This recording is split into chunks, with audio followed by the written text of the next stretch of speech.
Usaha budidaya pembenihan ikan konsumsi, ikan, bawal, air, tawar. Yuk, disimak. Audio Jungle.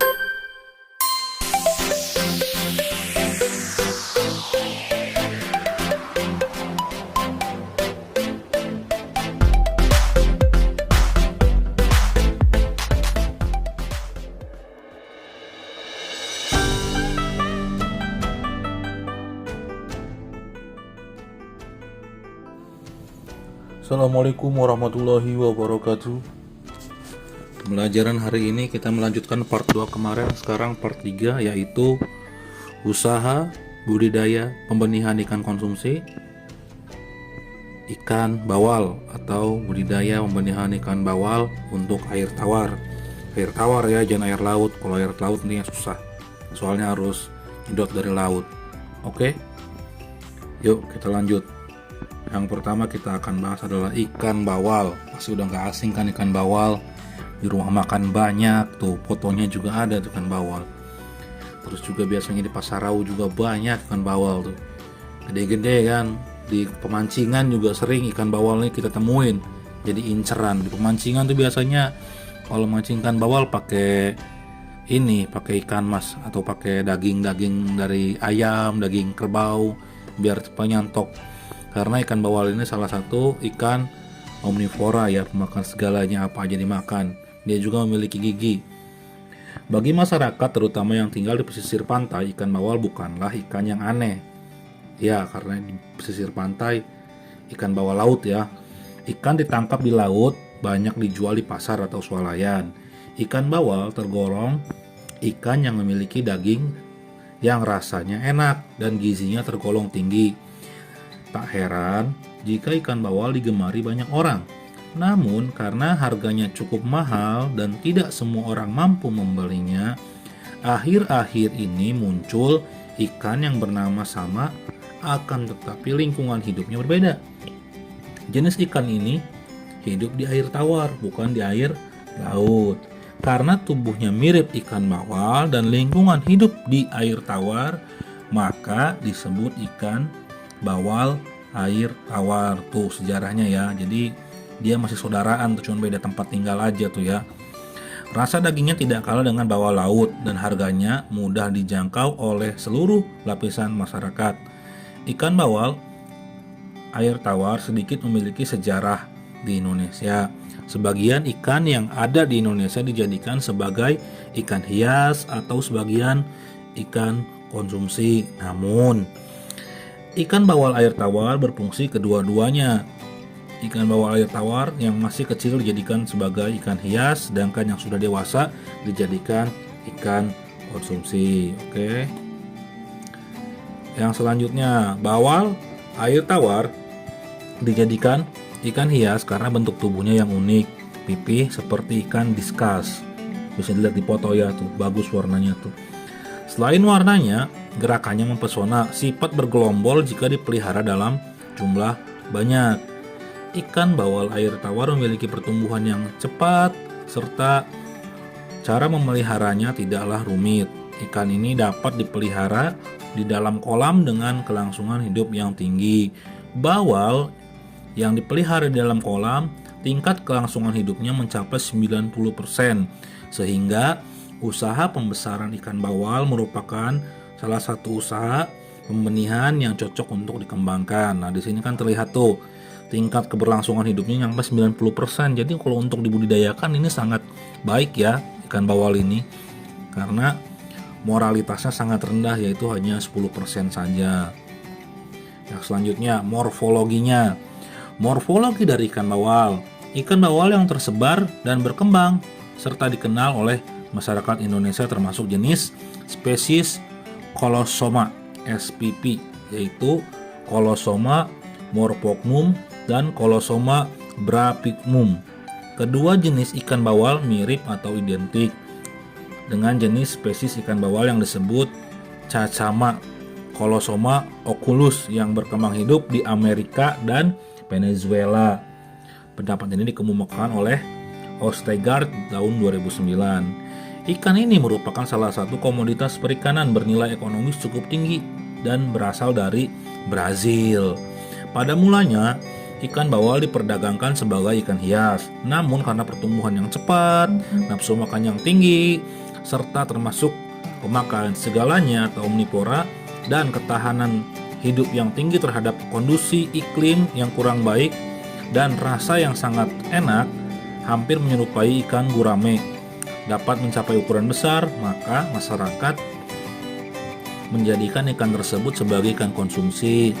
Produksinya setiap tahun semakin meningkat. Ini dikemukakan oleh Cobia tahun 2001. Di sini kita dapat mendapat kesimpulan bahwa ikan bawal ini yang tadi kita bahas memiliki moralitas yang rendah, yaitu hanya 10%, dan dia memiliki kelebihan-kelebihan yang telah disebutkan tadi, sehingga sangat cocok untuk dibudidayakan, terutama ya karena dagingnya yang enak.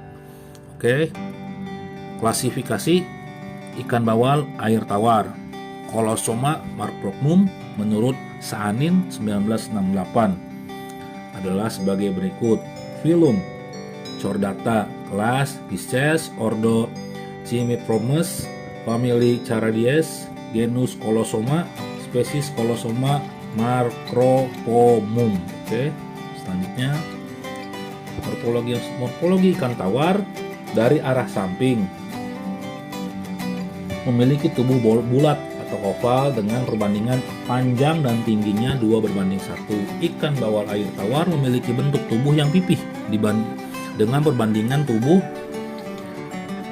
4:1, agak bulat untuk tubuh pipih, sisi kecil, kepala hampir bulat, lubang hidup agak besar, sirip dada ditutup dengan insang, sirip perut dan sirip dubur terpisah, punggung berwarna abu-abu tua, perut putih abu-abu merah, warna tubuh ikan bagian atas abu-abu gelap, sedangkan bagian bawah berwarna putih. Ini pandangan menurut Hayatami tahun 2009.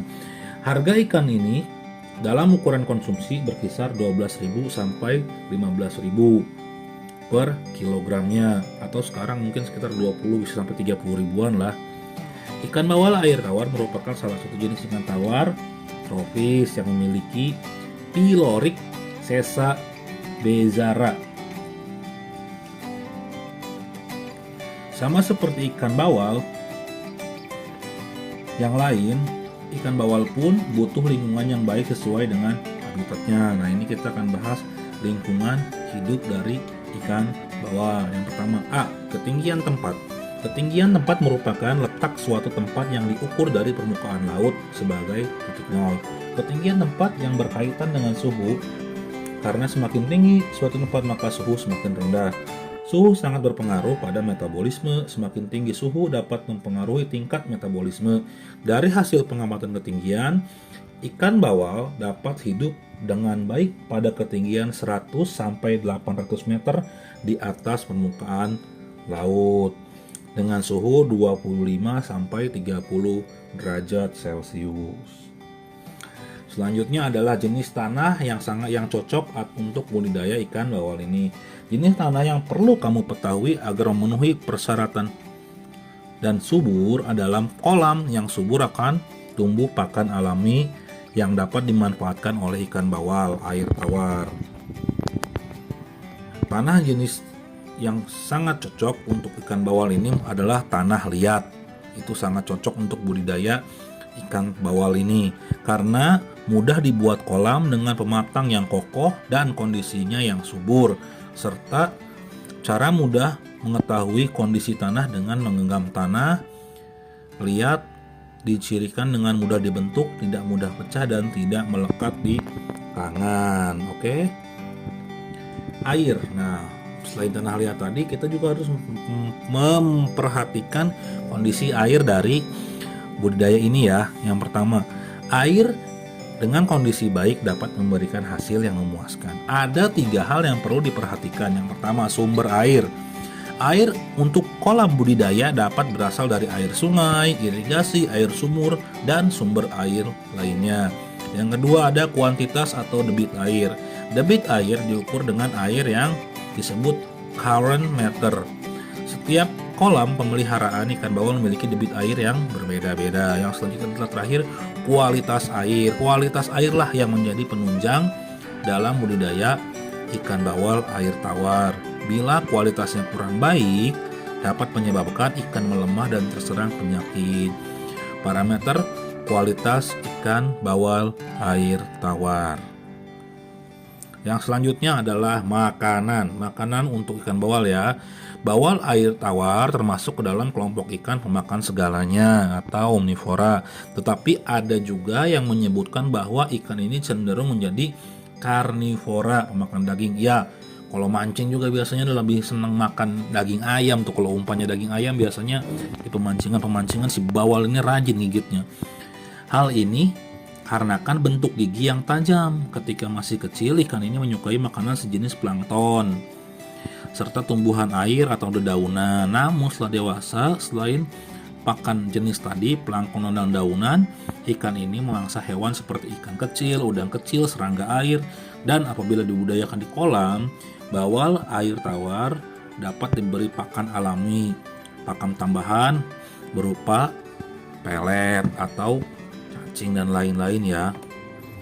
Kualitas dan kuantitas pakan sangat penting dalam budidaya bawal air tawar karena hanya dengan pakan yang baik ikan dapat tumbuh dan berkembang sesuai dengan apa yang kita inginkan. Pakan yang baik adalah pakan yang memiliki gizi seimbang, baik protein, karbohidrat, lemak, vitamin, dan mineral. Untuk itu, pelet yang diberikan sebagai pakan tambahan adalah pelet komersial yang kandungan proteinnya 30-40%. Nah, kalau misalkan kamu beli pelet nih, lihat dulu tuh biasanya di karungnya itu ada tuh keterangan gizi dari pelet tersebut. Nah, usahakan peletnya itu berkisar 30-40%, jangan kurang ya, karena kalau kurang tidak memenuhi standar pakan yang seimbang untuk ikan bawal ini. Yang selanjutnya, sarana dan prasarana untuk budidaya ikan bawal air tawar. Yang pertama, kolam pembesaran. Kolam pembesaran ikan bawal merupakan tempat untuk pemeliharaan benih yang berasal dari kolam pendedaran sampai ikan usia konsumsi. Bentuk kolam pembesaran persegi panjang dengan luas 100 meter sebanyak 2 buah. Kolam yang digunakan adalah kolam semi permanen, bukan kolam permanen ya. Jadi semi permanen aja, biasanya menggunakan terpal dan lain-lain. Benih ikan bawal dapat disediakan oleh balai-balai penelitian perikanan, balai benih ikan, dinas perikanan atau petani yang membudidayakan. Beberapa hal yang perlu diperhatikan pemilihan benih. Nah, untuk mencari benih ini mudah biasanya di pedagang-pedagang ikan, di petani-petani ikan bawal. Kalau di sini daerah Serang itu biasanya ada di Baros, di BBI, Balai Benih Ikan itu di Baros, di Kampung Panjerapan. Pokoknya lurus kalian ke arah Baros nanti sampai nemu ini Durian Haji Arif. Nah, kalian ada belok ke kanan, di situ ada pelangnya Balai Benih Ikan Kabupaten Serang. Kalian belok kanan lurus aja, nanti di situ ada dia yang menjual segala benih ikan air tawar, mulai dari ikan nila, ikan patin, ikan emas, ikan bawal dan lain-lain. Jadi kalau misalkan nanti mau belajar usaha budidaya ikan bawal ini, boleh datang ke sana untuk membeli bibitnya atau benihnya ya. Atau bisa juga beli di Taman Sari tuh, Taman Sari harganya agak mahal karena dia dikategorikan untuk hias bukan konsumsi. Nah, dalam pemeliharaan benih nanti kalian harus memperhatikan yang pertama adalah sehat, yang kedua anggota tubuhnya lengkap, yang ketiga aktif bergerak, yang keempat ukuran seragam, yang kelima tidak cacat, yang keenam tidak membawa penyakit, yang ketujuh jenis unggul. Ya pasti ikan harus sehat. Kalau misalkan anggota tubuhnya nggak lengkap, gimana mau bertumbuh maksimal ya nggak? Terus ikannya nggak diam aja, ya harus aktif bergerak karena ikan aktif, nggak diam aja gitu loh. Ukuran harus sama ya, karena kalau misalkan ukurannya nggak sama, yang satu misal kita beli ukuran 5 cm, yang satunya ukuran 10 cm, bisa-bisa nanti yang ukuran 5 cm ini dimakan sama ukuran yang 10 cm tadi gitu loh. Oke. Yang selanjutnya, pakan tambahan. Nah, pakan tambahan untuk pembudidaya ikan bawal air tawar ini adalah berasal dari luar media pemeliharaan yang digunakan sebagai makanan ikan. Pakan buatan untuk ikan sebaiknya mengandung protein minimal 25% ya. Kita bisa nyari pakan tambahan apapun itu yang proteinnya itu minimal mengandung 25 protein, kandungan dari nutrisi dari pakan yang akan kita berikan. Oke, kita lanjut. Selanjutnya ada pupuk dan kapur. Nah, pupuk adalah bahan yang digunakan untuk menyuburkan kolam. Kolam yang subur mengandung banyak pakan alami yang dapat dimanfaatkan sebagai ikan alaminya. Ada dua jenis pupuk yang dapat digunakan dalam budidaya bawal ikan air tawar, yaitu pupuk organik dan pupuk anorganik. Pupuk organik bisa menggunakan kotoran ayam, kotoran puyuh, kotoran sapi, kotoran kerbau, dan kotoran kambing, serta kotoran-kotoran hewan-hewan yang diternak atau dibudidaya. Dan dapat juga menggunakan pupuk dari tumbuh-tumbuhan. Pupuk anorganik biasanya yang digunakan adalah urea, TSP, dan NPK. Sedangkan dosis penggunaan pupuk kandang 20-50 kg per 100 meter persegi atau satu kotak ya. Dan TSP 3 kg per 100 meter persegi. Pupuk kandang yang digunakan harus benar-benar yang sudah matang agar tidak terjadi racun bagi ikan. Jadi harus didiemin dulu tuh. Kalau pupuk kandang kan biasanya kayak kotoran ayam, kotoran puyuh dibiarin dulu tuh. Seminggu, 2 minggu setelah amoniaknya berkurang karena sudah dibiarkan sekian lama, baru bisa digunakan. Jangan nanti kotoran yang masih baru, masih basah, dijeburkan kolam, pasti itu akan menjadi penyakit bagi ikan karena tingkat amoniaknya yang sangat tinggi. Oke, setelah pekerjaan pemupukan selesai, kolam diisi air dengan air tadinya 2-3 cm, dibiarkan 2-3 hari. Kemudian air kolam ditambahkan sedikit demi sedikit sampai kedalaman 40-60 cm. Terus diatur sampai ketinggian 80-120 cm tergantung kepadatan ikan. Jika warna air sudah hijau terang, baru benih ikan ditebar, biasanya 7-10 hari setelah pemupukan. Jadi setelah pemupukan ini kamu jangan langsung ceburin ikannya, dibiarin dulu 7-10 hari ya, dilihat apakah plankton binatang-binatang air yang lain udah pada tumbuh, karena itu kan akan menjadi makanan ikan bawal ini. Yang selanjutnya pengapuran atau kapur. Kapur digunakan pada saat persiapan kolam. Pengapuran pada kolam memiliki beberapa tujuan untuk menaikkan pH, meningkatkan alkalinitas, memberantas hama dan penyakit. Jenis kapur yang digunakan adalah kapur tohor atau CaCO3. Dosis kapur yang digunakan adalah 25-30 kg per meter persegi. Selanjutnya, teknik pembesaran ikan bawal air tawar ya. Kalau kita ingin budidaya ikan bawal air tawar ini, teknik pembesaran ini sangat penting untuk kita pelajari atau sangat penting untuk kita paham. Persiapan kolam. Kolam untuk pemeliharaan bawal dipersiapkan seperti halnya ikan air tawar lainnya. Persiapan kolam ini dimaksudkan untuk menumbuhkan makanan alami dalam jumlah yang cukup. Bagaimana caranya? Setelah kita membuat kolam, menggali kolam ini kita keringkan, kita jemur ya. Dasar-dasarnya sampai benar-benar kering. Tujuan pengeringan antara lain membasmi ikan-ikan liar yang bersifat predator atau kompetitor, penyari makanan, mengurangi senyawa asam sulfida H2S dan senyawa beracun lainnya yang membentuk selama kolam terendam. Yang selanjutnya adalah memungkinkan terjadinya pertukaran udara aerasi di dalam kolam. Dalam proses ini gas-gas oksigen atau O2 mengisi celah-celah pori-pori tanah. B. Sambil menunggu dasar kolam kering, pematang kolam diperbaiki, diperkuat, menutup kebocoran yang ada, dan kolam ditambal menggunakan semen atau pasir sehingga kolam tidak bocor. Yang selanjutnya adalah setelah kolam benar-benar kering dan dasar kolam perlu kapurlah dengan tohor maupun dolomit dengan dosis 25 kg per 100 meter persegi. Hal ini untuk meningkatkan pH tanah, juga dapat menumbuhkan hama maupun patogen yang masih tahan terhadap proses pengeringan. Total kapur tohor digunakan 12 kg karena pH tanah sudah cukup normal. Yang selanjutnya, kolam pembesaran tidak mutlak harus dipupuk. Ini karena kan makanan ikan bawal sebagian besar diperoleh dari makanan tambahan atau makanan buatan. Pupuk kandang yang digunakan harus benar-benar sudah matang agar tidak menjadi racun bagi ikan. Pupuk yang digunakan untuk menumbuhkan kolam adalah pupuk kandang dari kotoran sapi dan kotoran-kotoran peternakan lainnya yang sudah dikeringkan.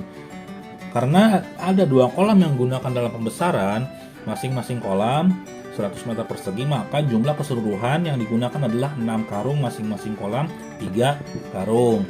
Setelah pengerjaan pemupukan selesai, kolam diisi air sehingga 2-3 cm, dibiarkan 2-3 hari, kemudian ditambah lagi sampai 4-60 cm dan sampai 80-120 cm tergantung kepadatan ikan. Jika warna sudah hijau terang, baru benih ikannya ditebar, biasanya 7-10 10 hari setelah pemupukan. Selanjutnya adalah setelah semua kolam settle atau setelah semua kolam itu benar-benar siap, nah maka langkah selanjutnya adalah penebaran benih. Benih yang telah kita beli tadi kita akan tebarkan. Penebaran benih, sebelum benih tebar perlu diadaptasikan dengan tujuan agar benih ikan tidak dalam kondisi stres saat berada di dalam kolam. Cara adaptasinya, ikan yang masih terbungkus dalam plastik, masih tertutup plastik, dimasukkan ke dalam kolam, dibiarkan sampai ini plastik mengembun. Ini tandanya air kolam dan air plastik sudah sama suhunya, sehingga ketika plastik itu dibuka, air kolam dimasukkan sedikit demi sedikit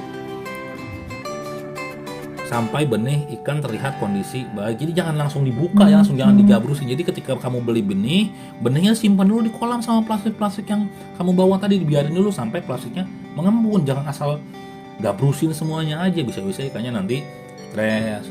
Selanjutnya, benih ditebar dilepaskan dalam kolam secara perlahan-lahan. Penebaran benih dilakukan pada pagi hari atau saat cuaca teduh, sehingga ikan tidak terlalu mengalami lonjakan suhu yang drastis. Dalam kolam 100 meter persegi ditebari 200 sampai 5.000 ekor benih ikan bawal agar tidak terlalu padat. Untuk 100 meter persegi ditebar benih sebanyak 2.500 ekor saja. Yang selanjutnya, pemberian pakan. Nah, ketika sudah kita memberikan benih atau menebar benih di kolam pembesaran tadi, kita harus memberikan pakan juga. Kualitas dan kuantitas pakan sangat penting dalam budidaya, karena pakan yang baik akan tumbuh baik. Oke. Nah, karena bawal ini bersifat omnivora, makanan yang biasa berupa daun-daunan, pelet, pakan 3-5% dari berat badan. Diperkirakan total ikan yang dipelihara. Pembenihan pakan ditebar secara langsung. Pakan diberikan 3 kali sehari, jam 7.30, 12.30, dan 17.30. Udah kayak minum obat ya. Jangan lupa pasang alarm nih kalau udah ternak, biar nggak kelalaian. Selain pemberian pakan, pengontrolan terhadap kolam ikan harus tetap dilakukan agar ikan tetap terjaga. Dilihat ada ular apa enggak, ular kadut tuh biasanya itu. Kalau enggak sero, musang ekor 9 tuh biasanya ngincar itu tuh, ngincar ikan. Selanjutnya, setelah proses tadi kita lewati, mulai dari persiapan, penebaran bibit, pemberian pakan, maka proses selanjutnya adalah panen. Wah, kalau udah panen mah seneng lu. Panen atau pemanenan hasil usaha pembesaran dapat dilakukan setelah dipelihara 4-6 bulan. Waktu tersebut ikan bawal telah mencapai ukuran lebih dari 600 gram per ekor. Kepadatan 4 ekor per meter persegi. Biasanya alat yang digunakan berupa waring bermata lebar. Ikan bawal hasil pemanenan sebaiknya penampungannya dilakukan di tempat yang luas, tidak sempit, dan keadaan airnya selalu mengalir. Ini dikhawatirkan ikannya stres dan pada mati, atau nanti ketika stres bobot dari ikannya ini akan menyusut. Oke, itulah tadi keterangan tentang ikan bawal, langkah-langkah ketika kita ingin memulai usaha budidaya ikan bawal, ya kan, mulai dari pembentukan kolam, pemilihan bibit, pendebaran bibit, pemberian makan, dan pemanenan. Nah, selanjutnya yang akan kita bahas adalah analisa usahanya. Analisa usaha dalam usaha budidaya ikan bawal ini. Analisis usaha, dalam perhitungan analisis usaha ada beberapa poin yang akan dilakukan. Yang pertama, usaha pembesaran ikan bawal air tawar akan dilakukan selama 5 bulan. Kolam yang digunakan berukuran 100 meter persegi, memiliki 2 buah. Benih yang diperlukan sekitar 5.000 ekor. Untuk masing-masing kolam ditebar sebanyak 2.500 ekor. Pekerja yang digunakan adalah 1 orang. Nah, nanti kalian simak ya. Ini analisis usahanya, kalian simak aja, kalian perhatikan catatannya. Saya nggak akan ngomong, kalian perhatikan, kalian catat, nanti kalian analisa apakah masuk dengan keadaan sekarang ini untuk usaha ikan bawal ini ya. Oke, silakan diperhatikan dengan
Baik, setelah disimak tadi untuk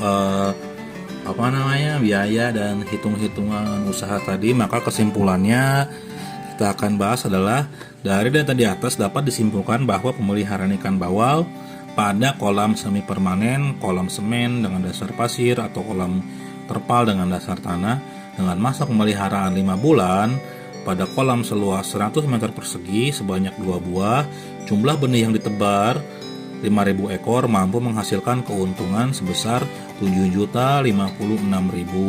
BC rasio yang dihasilkan adalah 1,5. Hal ini menunjukkan bahwa setiap modal Rp1 dikeluarkan akan menghasilkan sebesar Rp1,5 dari nilai BEV. Produksi didapatkan 929, menunjukkan bahwa kembalinya modal dalam satuan produksi adalah pada ikan bawal sebesar 929 kg. Berdasarkan break even point, harga diketahui kembalinya modal bawal sebesar 9.950 atau bisa kita bulatkan 10.000 dan harga saat pemasaran sebesar 15.000 ke atas. Efisiensi penggunaan modal dalam usaha ini adalah 50% dan diasumsikan modal tersebut adalah milik pribadi dan modal tersebut kembali setelah 2 kali jalan produksi atau 2 kali siklus pembudidayaan. Oke, cukup sampai di sini pembahasan tentang part 3 yaitu materi prakarya dan kewirausahaan bab usaha pembenihan budidaya ikan konsumsi pada jenis ikan bawal air tawar. Agar diperhatikan dan disimak, apabila ada yang belum mengerti bisa komentar di kolom komentar, dan bagi yang belum absen silahkan absen di kolom komentar seperti biasa dengan nama, dengan format nama, kelas, dan katakan hadir. Oke, dan bagi yang belum subscribe silahkan subscribe dan like.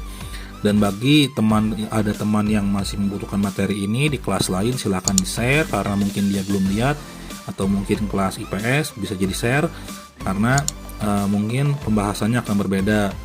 Ya, silakan dipelajarin karena nanti di awal Desember kita akan mengadakan PAS atau penilaian akhir semester ganjil. Oke. Terima kasih atas waktunya dan selamat pagi. Wassalamualaikum warahmatullahi wabarakatuh. Semangat wirausaha.